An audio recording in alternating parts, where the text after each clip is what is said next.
오늘 이 저녁에는 우리가 함께 봉독한 로마서 15장 22절부터 29절 말씀을 가지고 사명에 충실한 사도 바울이라는 제목으로 함께 말씀을 은혜 나누기를 소망합니다. 운동에 재능이 아주 뛰어난 사람이 있었습니다. 이 사람은요, 해당 종목에서 매우 뛰어난 재능을 가져서 정말 100년에 한 번, 50명에 한 명 나올까 말까 한 선수라는 그러한 기대와 별명을 가지고 있던 선수입니다. 그리고 많은 관계자들이 어릴 때부터 피어난 이 선수의 재능 때문에 이 선수가 얼마나 뛰어난 선수로 발전할 수 있을까 많이 기대를 가지고 주목하고 있었다고 합니다. 그런데 이 선수는요, 그런 뛰어난 재능을 가졌음에도 불구하고 평범한 선수로 은퇴하게 됩니다. 오히려 자신보다 못한 재능을 갖고 자신보다 실력이 못하다고 평가되었던 동료들보다 더 짧은 선수 생활을 했고요, 주목을 받지도 못했습니다. 그 이유가 무엇이었을까요? 이 선수는 천부적인 재능을 타고났지만 자기가 가진 재능만을 믿고 연습과 훈련에 소홀했습니다. 연습을 하지 않고 노력을 하지 않아도 그냥 일반적으로 연습 많이 하고 재능 없이 노력한 선수들보다 훨씬 뛰어난 실력을 보였기 때문에 스스로 자만하게 되고 만 것이죠. 이 선수를 지도했던 감독 역시 호랑이 감독이라는 굉장한 카리스마를 가진 감독이었지만 결국 이 선수를 어떻게 할 수가 없었다고 합니다. 왜냐면요, 조금 힘든 훈련을 시키면 부상을 당했다고 해서 훈련에 나오지 않으니까. 부상을 당했다는데 감독이 어떡하겠어요? 자, 그런데 문제는 여기서 끝나는 것이 아닙니다. 이 팀이 대회에 나가서 정말 져서는 안 될 중요한 경기를 하게 될 때가 되면 이 선수가 경기장에 나타난다고 그래요. 그리고 감독님에게, 감독님, 오늘 제가 좀 뛰어야겠습니다. 오늘 경기 꼭 이겨야 되잖아요. 그렇게 요청해서 이 감독이 경기에 투입할 수밖에 없다 그래요. 감독이 불성실한 선수에게 대해서 가장 가진 큰 힘이 무엇입니까? 바로 경기에 뛰지 못하게 하는 것이죠. 출전을 안 시키는 것이죠. 하지만 이 선수의 재능이 워낙 뛰어났기 때문에 그렇게 훈련을 안 하고 연습을 안 해도 벤치에 앉아있던 다른 후보 선수들보단 훨씬 뛰어난 실력을 가졌기 때문에 경기에 투입할 수밖에 없었다고 합니다. 그러다 보니 악순환의 반복이죠. 연습하지 않고 노력하지 않아도, 남들만치 하지 않아도 남들 이상의 재능과 실력을 발휘했기 때문에 이 선수는 스스로 자만하는 그 삶을 버리지를 못했습니다. 자, 그러다 보니까 대학 시절을 지나면서 함께 뛰던 다른 선수들은 모두 스타 반열에 올라갔지만 이 선수는 선수 생활을 얼마 더 이상 진행하지 못하고 조용히 은퇴하게 됩니다. 그리고 이 선수가 그렇게 천부적인 재능을 가진 사람이었다는 사실도 몇몇 관계자 외에는 아는 이가 드물 정도로 실력 발휘를 하지 못했다고 합니다. 우리 성도님들이 인사권자고 여러분들 앞에 같이 일할 사람이 실력은 뛰어나지만 불성실한 사람, 실력은 좀 없지만 열심히 하려는 사람이 있다면 우리 성도님들은 누구를 택하시겠습니까? 저라면요, 당연히 후자, 실력은 좀 부족하더라도 열심히 노력하고자 하는 사람을 선택할 것입니다. 물론 이익 집단이 되어야 되는, 이익을 남기는 것이 그 집단의 최대 목표인 기업 같은 경우에는 인성이나 성실성과는 상관없이 실력과 실적을 우선시하겠죠. 하지만 우리 하나님 나라의 일에 있어서는요, 그 실적과 능률보다는 그 과정과 마음의 열심과 성실함을 보시는 분이 바로 하나님입니다.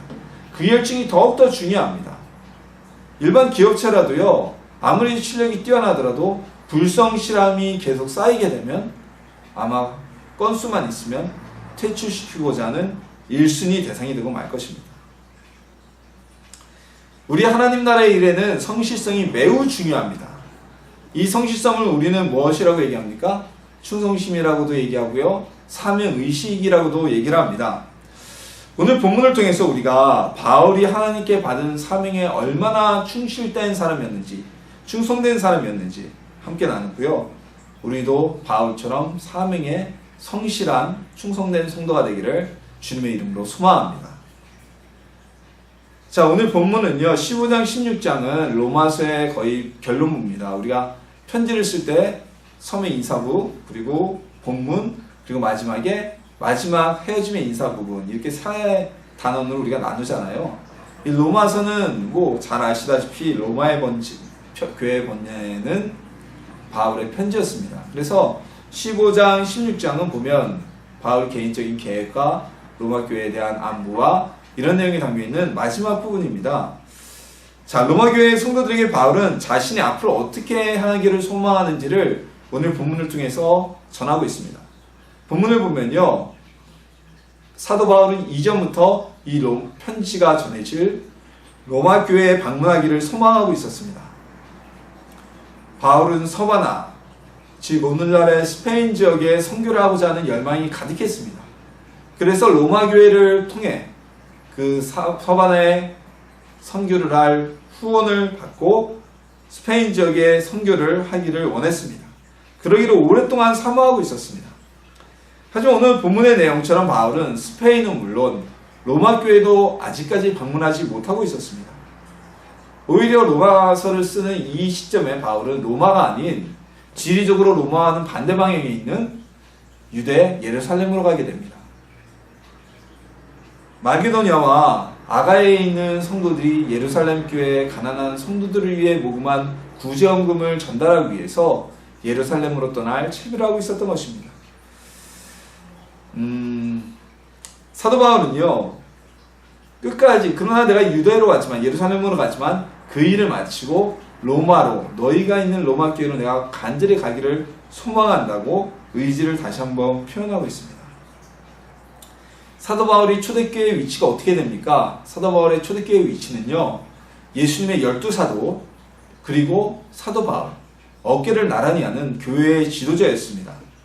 특히나 소아시아에 세워진 교회들은요, 대부분 바울의 선교와 전도를 위해 세워진 교회였기 때문에 소아시아 지역에 있어서 바울의 영향력이 결코 작다고 우리가 생각할 수가 없습니다. 그런데 왜 그런 바울이 마음껏 로마 교회를 가지 못했을까요? 자신의 계획을 실행하는데 바울이 로마에 가지 못하도록 방해한 자들이 있었기 때문일까요? 오늘 본문에 로마에 바울이 가는 것을 막는 자들에 대한 언급이 없는 것을 보면 어떤 특별한 다른 방해자는 없었던 것으로 보입니다. 바울 스스로가 오늘 본문에서 이 지역에서는 내가 더 할 일이 없다고 밝히고 있습니다. 그렇다면 바울이 로마로 가지 못한 것은 바울이 지금 있는 소아시아 지역에서 어떤 방해를 받거나 아니면 업무가 과징해서 못 간 것이 아니라는 것입니다. 자, 오늘 본문과 비슷한 예가 성경에 기록되어져 있는 부분이 있습니다. 사도행전 16장에 보면요, 바울의 선교여행, 1차는 아니죠. 바울의 선교여행의 행적이 기록되어져 있는데요. 바울이 비두니아 지역에서 선교를 마치고 그가 선교를 마치고 비두니아 지역으로 이동하고자 했습니다. 그런데 바울이 비두니아 지역으로 갈 계획을 세우고 준비하고 있었지만 하나님의 영이, 성경에 보면 예수의 영이 바울을 막아섰다고 기록되어져 있습니다. 그리고 환상 중에 마게도냐인 한 명이 꿈에 나타나서 와서 우리를 도와달라는 모습을 보고 바울은 자신이 애초에 계획했던 비두니아가 아닌 마게도냐 지역으로 행로를 급히 바꾸게 됩니다. 바울이 로마 교회를 방문하지 못했던 것은요, 사도행전 16장의 예를 들어보면 하나님께서 또는 여러 사정을 통해서 그가 아직 로마에 갈 때가 아니라는 것을 보여주셨기 때문이 아닐까 싶습니다. 하나님의 허락으로 그 기회의 때가 열릴 때까지 바울은 그 시간을 기다렸을 것으로 보입니다. 그렇다면 바울이 의지가 약한 사람이었느냐? 아닙니다. 바울은 의지가 매우 강한 사람이었습니다. 우리 성경 여러 곳에서 우리는 바울의 강한 의지를 확인할 수가 있습니다. 예수님 믿기 전에는 바울이 이웃나라인 시리아의 다마스커스, 오늘날의 다마스커스입니다. 다메섹까지 예수님 믿는 사람들을 잡으러 갈 정도로 대단한 의지와 끈기를 가지고 있었던 사람이고요. 예수님을 믿고 사도로 세움받은 이후에도 당시 유대 교인들, 유대인 그리스도인들, 유대인으로서 예수님을 영접한 자들이 탐탁치 않게 생각했던 이방인에 대한 선교를 아랑곳하지 않고 나섰습니다. 그리고 교회의 수장이었던 베드로가 고넬료에게 이방인에게 복음 전한 것을 유대인들에게 추궁을 받자 변명하는 모습을 보고 오히려 교회 수장인 베드로를 꾸짖는 사건들을 우리가 볼 수 있습니다. 여기에서 바울이 자신이 가진 소신과 계획에는 아주 강한 의지를 가지고 있다는 것을 알 수가 있습니다. 또한 사역을 행함에 있어서도 바울이 사도로 설 수 있도록 가장 첫 시간에 적극적으로 후원해주며 또한 1차 선교여행을 함께했던 바나바와도 뜻이 맞지 않게 되자 헤어질 정도로 아주 강한 의지와 추진력을 가진 사람이 바울이었습니다.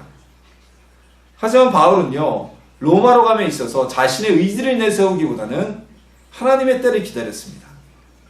아무리 로마에 가고 싶어도 지금 이 순간만큼은 마게도냐와 아가야 지방에서 모금한 구제원금을 예루살렘 교회 성도들에게 전하는 것이 자신의 사명이라는 것을 알고 있었기 때문입니다.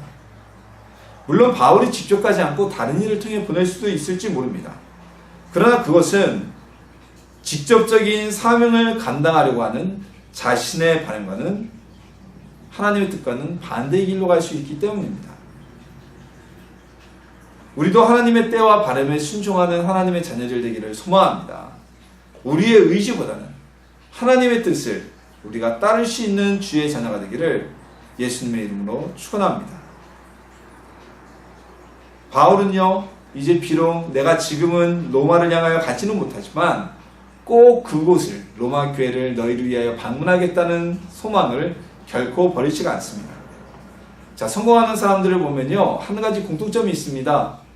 어떠한 어려움을 당해도 절대로 자신이 가졌던 그 소망을 포기하지 않는 특징을 가지고 있습니다. 자기가 하고 싶어서 하는 일이 탄탄대로로 그냥 고속도로와 같이 이루어지는 사람은 없습니다.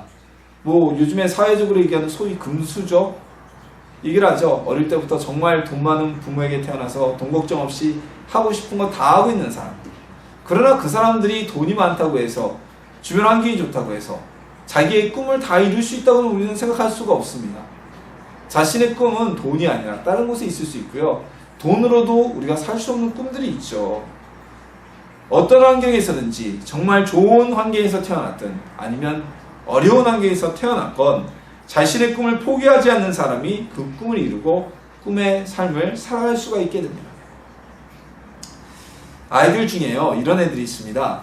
무슨 일을 하고 싶다고 얘기했을 때 어른들이 허락하지 않고 나중에나 하라고 하면 그 꿈을 고집하고 나가는 것이 아니라 알았어, 안 해! 하고 마음이 상해서 그만두는 아이들이 있습니다. 포기하는 아이들이 있습니다. 그리고 나중에는 그 일을 하지 못한 것에 대해서 스스로 후회하게 되죠. 그러나 아이들 중에서도요, 아주 의지가 강한 애들이 있어요. 이런 애들은 나중에라도 어른들이 말려서 지금은 하지마, 그 일할 때가 아니야 라고 얘기를 한다면 포기하지 않고 마음속에 꿈을 품고 있다가 나중에라도 그 일을 꼭 해내고 맙니다. 결국 포기하는 아이는 자기만 손해를 보고 마는 것입니다.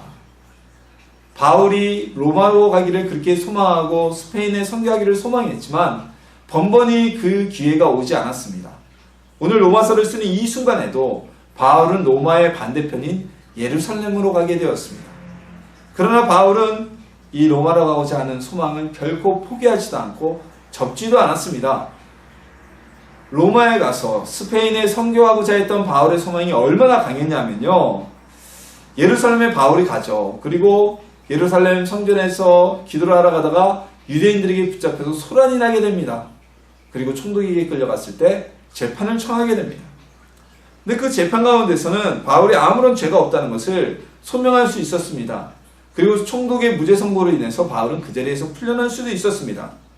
하지만 바울은 총독의 무죄 판결에 끝나는 것이 아니라 로마의 황제에게 재판을 받기를 소망했습니다. 이때 당시 로마에도 오늘날 우리나라에 상고심이 있는 것처럼, 대법원이라는 최고의 항고심이 있는 것처럼, 상고심이 있는 것처럼 이때 당시 로마에도 로마 시민에 향해서는 마지막 재판은 로마 황제에 의해서 판결받는 재판제도가 있었습니다. 이건 로마 시민에 대한 특권이었어요. 자, 그런데 바울이 로마 황제에게 항소를 했기 때문에 바울은 석방되지 못하고 로마까지 호송이 되게 됩니다. 자, 바울이 왜 로마 황제에게 굳이 상고를 했을까요?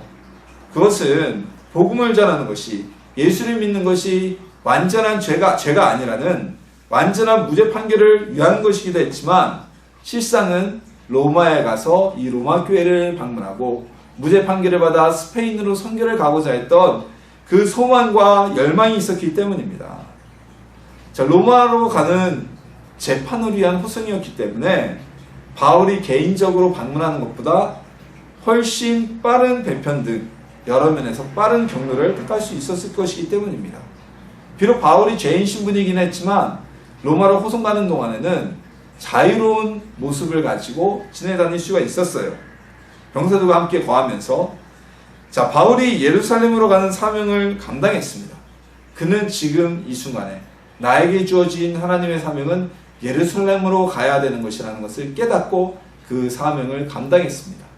하지만 그렇다고 해서 바울이 로마를 통해 스페인에 선교하고자 했던 그 꿈을 포기하신 것은 아닙니다. 그에게 지금까지 허락되지 않았던 바울의 로마 방문이었지만 어린아이들이 떼쓰다 혼나고 포기하는 것처럼 그는 선교에 대한 사명을 포기하지 않습니다. 그렇기 때문에 바울은 결국은 로마를 방문하여서 복음을 전할 수가 있었던 것입니다. 우리도 하나님께서 우리에게 주신 사명이 있습니다. 그리고 그 사명에 대한 소망이 있습니다. 그럼 그 소망을 절대 잊지 않는, 포기하지 않는 성도님들의 얘기를 소망합니다. 때로는 그 시기는 늦춰질 수 있습니다. 우리에게 하루는 하나님 앞에서는 그 시간의 대중인 길지 않으니까요. 영원하신 하나님의 하루는 우리에게 천년이라고 성경에 기록되어 있잖아요. 그것처럼 하나님의 때는 언제인지 모릅니다. 자, 성경을 보십시오. 아브라함은 하나님의 약속을 받고 나서 가나안 땅에 들어온 이후에도 무려 25년이 지나서 아들 이삭을 얻게 됩니다. 다윗 왕은 십수년의 도망을 다녔지만 그 도망을 다니는 기간에도 절대 유대의 왕위에 대한 소망을 포기하지 않았습니다. 앞서 아브라함 역시 25년의 세월이 지났지만 그동안 하나님께서 약속하신 아들에 대한 소망을 절대 포기하지 않았죠. 우리도 이들처럼 우리의 가진 소망을 포기하지 않는다면 하나님께서는 우리의 사명을 위한 꿈을, 소망을 절대 놓치지 않게 이루어 주실 것입니다. 하나님께서 우리에게 예비하신 그 사명, 그 사명을 위한 소망이 있었다면 여러분 그 소망을 다시 찾고 지금 간직하고 있다면 그 소망을 절대 잃거나 포기하지 않는 하나님의 자녀들이 되기를 소망합니다. 자, 바울이 로마를 가고자 했던 것, 그리고 그가 로마에 갈 수 있었던 그것은 그가 로마에 가고자 하는 사명이 하나님의 선한 목적을 가졌기 때문이었습니다. 본문에서 바울이 로마로 가고자 하였던 이유는 스페인 선교를 하기 위한 목적이라고 분명히 밝히고 있습니다. 로마는 세계의 수도였습니다. 당시 로마 제국의 수도였어요. 우리나라도 지금 2000년이 지난 오늘날에도 우리나라 시골과 서울과는 문화권의 차이가 엄청나게 차이가 납니다. 문화적 혜택에. 제가 지금 고향이 강원도잖아요. 생활수준은 똑같습니다. TV도 똑같은 TV 보고요. 도시에 있는 것 시골에서도 다 있고요. 물건 같은 것도 다 살 수 있고요. 더군다나 요즘에 인터넷 쇼핑이 발전해서 못 사는 거 없잖아요. 똑같은 가격으로 살 수 있는데 도시와 대도시와 여러분 시골 지역과 농어촌 지역의 가장 큰 차이가 무엇인지 압니까? 문화 혜택입니다. 문화 혜택. 문화 혜택을 시골에서는 도저히 받을 수가 없어요. 극장도 없고요. 연극은 어쩌다 한번 1년에 몇 번씩 순회 공연을 하는 팀 아니면 보지도 못하고요. 그나마도 거의 저희 동네는 어린이 인형극 이런 것만 오더라고요. 자, 서울에 살면 어떻습니까? 우리 교회가 대학로에 아주 가까운 곳에 위치하고 있잖아요. 그러다 보니까 저도 요즘에 시간이 나게 되면 보통 저녁 밤이니까 무료로 이렇게 배포하는 연극 초대권들이 있어요. 그걸 받아서 연극 부담 없이 보고 옵니다. 버스 타고 10분이면 대학로까지 나가니까요. 아주 가까운 거리니까. 시골에 있을 때는 상상도 하지 못한 일이죠. 당시 로마는 세계의 문화의 수도였습니다. 모든 문화는 로마로 가고 아직까지도 내려오는 속담이 있죠. 모든 길은 로마로 통한다. 로마를 향해 나가 있던 그런 문화의 대도시였습니다. 그런데 바울이 그 로마로 가고자 한 것이 이런 문화 혜택을 받기 위해서 로마에 가서 더 넓은 세계를 보고 그곳에 가서 내가 더 많은 것을 배우고 많은 사람들을 만나기 위해서였을까요? 아닙니다. 바울은 로마에 가고자 한 것은 로마 교회에 들려 당시 세계의 수도였던 로마에 위치한 교회였기 때문에 이 교회는 선교를 후원할 여력이 충분했을 거예요. 그 로마 교회를 통해서 스페인에 선교를 할 힘을 얻기 위해서였다고 밝히고 있습니다. 로마 제국 중에서도 가장 오지 중에 오지였던 스페인, 그곳으로 가려면 반드시 로마를 거쳐갈 수밖에 없었습니다. 바울은 개인적인 여행이나 경문을 통해 그것을 목적으로 로마를 방문하고자 했던 것이 아니라 선교를 위한 그에게 맡겨진 이방인 선교의 사명을 감당하기 위해서 로마로 가고자 하고 마음을 먹고 기도하고 소망하고 있었던 것입니다. 그는 이 길을 가기 위해서 죄인의 신분으로 로마에 가는 일을 불사했습니다. 바울은요, 이방인 선교라는 자신의 사명에 부합하는 선한 목적을 가지고 로마에 가고자 했습니다. 그렇기 때문에 하나님께서는 바울이 로마에 갈 수 있도록 길을 여셨던 것입니다. 자, 성도는요, 삶을 살아가는 이유가 우리에게 주어진 사명에 부합해야 됩니다. 이건 사도 바울이나 목회자들만이 이렇게 살아야 되는 게 아닙니다. 하나님의 자녀들은 다 주님의 제자잖아요. 우리 예수님의 제자잖아요. 예수님의 제자라면 모두 다 예수님이 주신 그 사명을 감당할 수 있는 삶을 살아야 합니다. 자, 예를 들어 볼까요? 명절이나 생일 때나 이럴 때는 우리가 개인적으로 평소에 고마운 분들 그리고 가까운 지인들과 함께 선물을 나누기도 하고 그럽니다. 그렇죠? 그거에 대해서 법적으로 어떠한 처분이나 제재를 가하지 않습니다. 그래서도 안 되고요. 그런데요, 공직자들은 선물을 받는 것에 대해서 법에 의해 제재를 받습니다. 얼마 전에 통과된 공직자율법이 그 법이죠. 공직자들은 아무리 가까운 친척, 친지에게라도 선물을, 친지는 괜찮죠. 친지와 친척은 안 되는데 그 외의 사람들을 통해서 가까운 지인이라도 선물을 주고받으면 법에 처벌을 받습니다. 왜 그럴까요? 가까운 개인적인 친분 때문에 주고받는 건데요. 그것은 그들의 신분이 공직자이기 때문입니다. 공직자는 공공의 이익을 대변해야 되는데 자칫 부당한 선물로 인해서 결정에 영향을 끼칠 수가 있기 때문입니다. 남들처럼 편하게 선물을 주고받으려면 그냥 사표 쓰고 공직에서 사퇴하면 되는 겁니다. 우리 구원받은 성도들은요, 모두 예수 그리스도의 제자이며 예수 그리스도의 빛과 수금의 삶을 살아가는 사람들입니다. 이것이 우리의 제1의 사명입니다. 예수님의 빛을 통해서 어둠에 있는 자들이 하나님의 빛으로 나오도록 우리 각자에게 주어진 사명을 가지고 살아가야 되는 것입니다. 우리 모두에게 주어진 사명은 다 다릅니다. 각자에게 주어진 하나님의 은사가 틀리고 각자에게 주어진 달란트가 틀리고 각자에게 주어진 사명이 모두 다 다릅니다. 모두 다 각자의 사명은 다를지라도 각자 모든 사람들의 삶이 사명을 위해서 소망하고 헌신하고 선한 목적을 가진 삶을 살게 된다면 하나님께서는 어떠한 사명을 가진 자건 그 사명을 이룰 수 있도록 꿈을 이루게 하여 주실 것입니다. 바울이 선교를 위해 로마에 가고자 열망했을 때 하나님께서는 바울을 로마에 보내주셨던 것처럼 그때가 되자 로마에 갈 수 있도록 이끌어 주셨던 것처럼 우리가 하나님 앞에 선한 목적의 삶, 이 선한 목적의 삶이라는 것은 우리의 사명과 연관된 삶이죠. 그 삶을 살기를 원하고 소망한다면 하나님께서는 그 일을 이루어 주실 것입니다. 우리의 사명과 엇나가는 삶을 살지 않기를 소망합니다. 나의 주어진 사명과 다른 목적을 따라 나가지 않기를 소망합니다. 하나님께서 우리에게 주어주신 그 선한 사명을 위해서 선한 목적을 가지고 꿈을 가지고 포기하지 않으며 나아갈 때 하나님께서는 우리에게 그 길을 허락하여 주시고 목적을 이루도록 축복하여 주실 것입니다. 흔들리지 않는 하나님을 위한, 나를 위한 소망이 아니라 하나님을 위한 사명을 가지고 목적을 가지고 살아가는 주님의 자녀들이 되기를 소망합니다. 바울은요, 자기의 계획과는 다른 사명이 주어졌습니다. 바울은 로마에 가야 됩니다. 이제 소아시아 지역에서 더 이상 할 일이 없습니다.